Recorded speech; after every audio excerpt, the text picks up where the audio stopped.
बात G20 summit की तो 2 मार्च को रांची में G20 की बैठक है। इसे लेकर मेहमानों के आने का सिलसिला जारी है। रांची एयरपोर्ट पर विदेशी मेहमानों का जोरदार स्वागत किया जा रहा है। मेयर और डिप्टी मेयर के अलावा बीजेपी प्रदेश अध्यक्ष दीपक प्रकाश और बीजेपी विधायक दल के नेता बाबूलाल मरांडी समेत बीजेपी के कई विधायक और सांसद एयरपोर्ट पर स्वागत के लिए मौजूद रहे। स्वागत मेहमानों के स्वागत में झूमे मेयर और डिप्टी मेयर। 2 मार्च को रेडिसन ब्लू में G20 summit, science and technology पर होगी चर्चा। G20 समिट के रंग में राजधानी रांची रंग गया है। विदेश से आने वाले मेहमानों का जोरदार स्वागत किया गया। रांची एयरपोर्ट पर विदेशी मेहमानों की अगवानी के लिए मेयर और डिप्टी मेयर के अलावा रांची सांसद और बीजेपी के प्रदेश अध्यक्ष भी मौजूद रहे। इस दौरान G20 के डेलीगेट्स के स्वागत में मेयर आशा लकड़ा और डिप्टी मेयर संजीव विजय वर्गीय भी झूमते नजर आए। ये तीनों डेलीगेट सिंगापुर से थे और उनसे मैंने बातचीत की, उन्हें सिखाया भी है। हम कल मिलेंगे और ये हमारा ट्राइबल एरिया है और ट्राइबल में ये बाजा बजते हैं और इन्हें नृत्य होता है, तो उन्हें अच्छा लगा कि हाँ हम नृत्य करेंगे। और हाथ से हाथ जोड़ करके जब वो झूमने लगे तो अंदर में भी हमने जो पारंपरिक वाद्य नृत्य से लोग बैठे थे तो हमने ड्रेस भी बताया, जो गमछा दिए उनके बारे में भी बताया।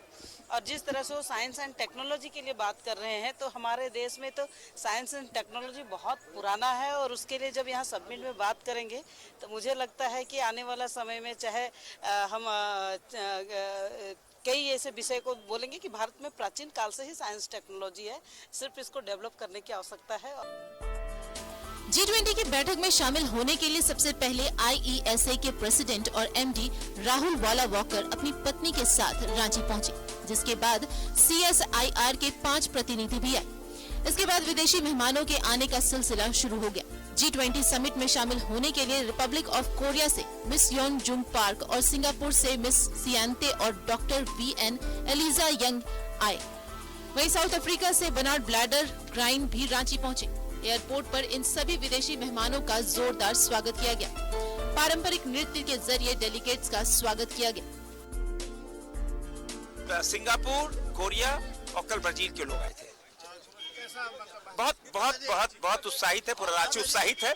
हम सब उत्साहित है कि एक मौका है अपना इमेज बिल्डिंग का, और इमेज बिल्डिंग का मौका प्रधानमंत्री नरेंद्र मोदी जी ने दिया है और इसीलिए रांची बहुत उत्साहित है। झारखंड की इस पवित्र भूमि में जहां दुनिया के लोग यहां पर आकर के भारत का दर्शन करेंगे, झारखंड का दर्शन करेंगे, झारखंड की संस्कृति और संस्कारों से अवगत होंगे, यहाँ के खान पान से अवगत होंगे, तो साथ ही साथ झारखंड के लोग, भारत के लोग दुनिया को देखेंगे इनके माध्यम से। इसीलिए वसुधैव कुटुंबकम की भावना हमारे मन में जो थी, आज प्रधानमंत्री जी के सपनों को साकार किया है। हमारे लिए गौरव का विषय है, देश के लिए गौरव का विषय है कि आज मिस्टर योगा जंग पार्क और मिस सैन यंग और तथा YN इम्तियाज आज यहाँ पधारी हैं। हम सब लोगों को यहाँ पर उनका अभिनंदन करने का अवसर हम सब लोगों को प्राप्त हुआ है। 2 मार्च यानी गुरुवार को होटल रेडिसन ब्लू में G20 बैठक होगी, जिसमें साइंस एंड टेक्नोलॉजी विषय पर चर्चा की जाएगी। जिसके बाद 3 मार्च को सभी डेलीगेट्स पतरातू रिजॉर्ट जाएंगे, जहां झारखंड सरकार द्वारा शिल्प ग्राम का आयोजन भी किया गया है। जो भी इन कंट्रीज के बीच में साइंस एंड टेक्नोलॉजी और जो भी इंटरनल डिस्कशंस के मुद्दे होते हैं, उस पर कल सुबह 9 बजे से लेकर शाम 6 बजे तक डिस्कशंस होंगे। उसके बाद फिर राज्य सरकार की तरफ से कल्चरल प्रोग्राम तथा गाला डिनर का आयोजन सभी के सम्मान में रखा गया है। 3 तारीख को पतरातू स्थित रिजॉर्ट में एक्सकर्शन ट्रिप का प्लान किया गया है, जहां पर कि राज्य सरकार के द्वारा शिल्प ग्राम को स्थापित किया गया है। शिल्प ग्राम में सरकार के सभी विभागों से संबंधित विभिन्न प्रदर्शनियां, झांकियां इत्यादि का प्रबंध किया गया है, जिससे कि फर्स्ट हैंड इंफॉर्मेशन पूरे राज्य के बारे में सभी डेलीगेट्स को प्राप्त हो जाएगा। G20 समिट में शामिल होने के लिए ब्राजील के डेलीगेट्स फिलिप सेल्वा मंगलवार को ही रांची पहुंच गए थे। फिलिप सेल्वा ने बुधवार को बिरसा मुंडा पार्क और संग्रहालय का भ्रमण भी किया और भगवान बिरसा मुंडा के साथ झारखंड के स्वतंत्रता सेनानी के बारे में जाना। फिलिप ने कहा कि राज्य सरकार ने बहुत ही सलीके से इतिहास को संजो कर रखा हुआ है। न्यूज़ 11 भारत के लिए रांची से शहनवाज अख्तर की रिपोर्ट। तो अब रुक कर लेते हमारे सहयोगी शहनवाज का, जो हमारे साथ सीधा जुड़ रहे हैं इस खबर पर पूरी जानकारी देने के लिए। शहनवाज, सबसे पहले तो ये जानना चाहेंगे कि क्या सभी डेलीगेट्स आ चुके हैं या फिर ये सिलसिला अभी भी लगातार जारी रहेगा और कल सुबह तक भी चलता रह सकता है, और लगभग कितने देशों से कितने लोग पहुंच रहे हैं?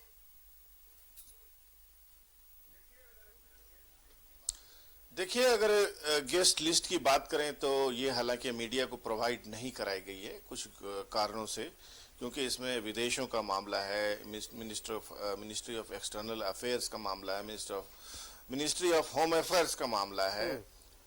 तो जाहिर है वो गेस्ट लिस्ट तो नहीं है, लेकिन एक एस्टिमेटेड मैं बता सकता हूं कि 100 से 125 लोगों के नाम है लिस्ट में, जिसमें 70% विदेशी मेहमान हैं हमारे, और बाकी भारतीय जो संस्थान है, वैज्ञानिक संस्थान की कैटेगरी में आने वाले DRDO, ICAR, इसरो, ये सब जो संस्थान के जो वैज्ञानिक हैं, चूंकि ये साइंस एंड टेक्नोलॉजी विषय पर शिखर सम्मेलन हो रहा है रांची का, तो इसी संबंधित जो लोग हैं, उससे संस्था जो हमारे यहाँ काम करती हैं, उनके वैज्ञानिक आएंगे, और बाकी जो 50-60 की संख्या में एस्टिमेटेड है कि जो हमारे G20 देश हैं, उनके जो वैज्ञानिक हैं, काउंटर पार्ट्स जिसको कह सकते हैं, वो आएंगे। लेकिन जो आज आने की जो रेशियो रही है, दर रही है, उसको देख के नहीं लगता कि वो तमाम लोग आएंगे जिनके बारे में यहाँ पर जो इंतजामात किए गए। मुझे लगता है कि थोड़ा सा कमी रहेगी, क्योंकि जो अभी तक मेरे ख्याल से, अगर मैं आपसे बात कर रहा हूँ, तो 10 से 15 विदेशी मेहमान ही आए हैं, और बाकी जो देश के जो हमारे नागरिक हैं, वो 30 की संख्या में उनकी उपस्थिति हुई है। हो सकता है कि अभी भी वक्त है, और सुबह की भी फ्लाइट में, चूंकि 9 बजे से शिखर सम्मेलन है, तो 7 बजे भी आ सकता है, कोई 8 बजे भी आ सकता है, 9 बजे भी आ सकता है। बहरहाल जो लोग आ गए हैं उनसे ही शिखर सम्मेलन होगा, और वही काफी है। अब रहा सवाल, शहनवाज, एक चीज ये भी कि देखिए, हम ये तो जानते हैं कि G20 समिट में बहुत सारे मुद्दों को लेकर वो देश आपस में जो है डिस्कशन करते हैं, और एक दूसरे के बीच में वो आदान प्रदान भी किया जाता है, जो अगर थीसिस होता है या कोई फार्मूला होता है, जो भी चीजें होती होंगी उनके बीच में आपस में। तो ये झारखंड में मतलब किस टॉपिक पर ये बातचीत होगी, ये भी थोड़ा सा जानना चाहेंगे। मतलब क्या होगा, टॉपिक क्या होगा? देखिए, टॉपिक तो साइंस एंड टेक्नोलॉजी है। अब साइंस एंड टेक्नोलॉजी एक बहुत बड़ा वास्ट सब्जेक्ट है। अब बात करें तो जो अधिकारियों से मेरी शुरू से बातचीत हुई है, तो आगे की जनरेशन जो आने वाली है हमारी, वो मौजूदा जनरेशन ने तो बैलगाड़ी से लेकर सैटेलाइट रॉकेट तक, हर कारे से लेकर 5G फोन तक तो हमने देख लिया। मेरी अगर बात करें तो मैंने पालकी से लेके हेलीकॉप्टर तक का सफर तय किया है, मैंने तय किया है। तो आप समझ ही सकते हैं कि कॉमन मैन जो है वो कितनी तरक्की देख चुका है इस 30 बरस के लाइफ में, और आगे के जो 30 बरस होंगे और न जाने क्या क्या होगा। मानव अंग एक दूसरे के बॉडी में से दूसरे के बॉडी में प्रत्यारोपित हो ही रहे हैं। अब बारी है कि हार्ट का जो इशू है वो प्रत्यारोपण नहीं हो पा रहा है, सक्सेस रेट कम है, वो फ्रीक्वेंटली जब होने लगेगा, आईज 3D टेक्निक से आईज बन गई है, आर्टिफिशियल आईज, ब्रेन का चिप्स लग जाएगा तो पैरालाइज जो अगर हो जाते हैं लोग, वो पैरालिसिस वो चिप्स दूर कर देगा। ये सब चीजें कपोल कल्पना नहीं है, ये चीजें आगे चल के आएंगी, आगे जनरेशन इसको उपयोग करेगी। एक जगह से दूसरी जगह जाने के लिए जो ट्रांसमिट, स्टार ट्रेक एक आपने देखा होगा, बहुत मशहूर सीरियल था दूरदर्शन के जमाने का, जिसमें एक अलमारी में एक व्यक्ति खड़ा होता था और जहां निकलना है वो वहां पर ट्रांसफॉर्म होकर निकल जाता था।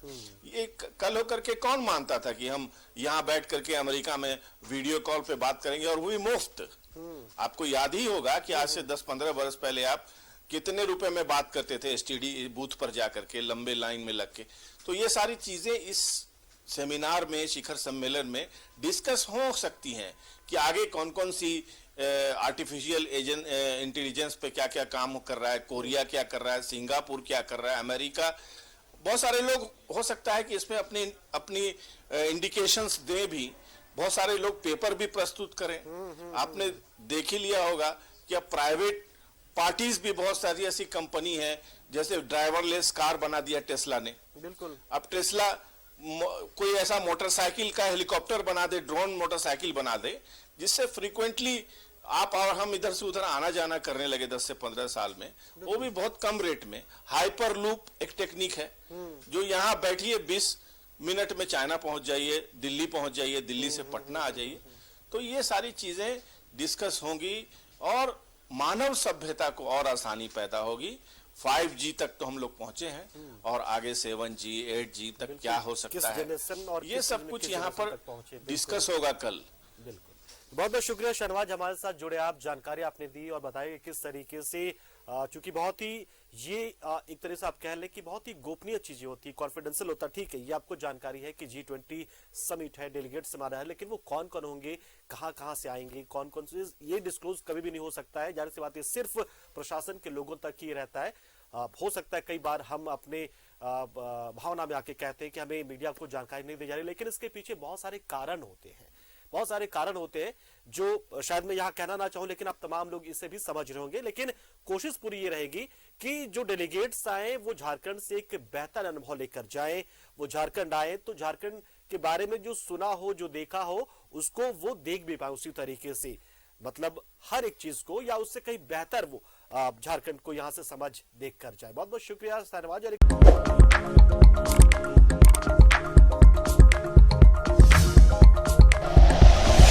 Like and share videos, subscribe करें हमारा चैनल और प्रेस करें बेल आइकॉन। News 11 भारत, सच है तो दिखेगा।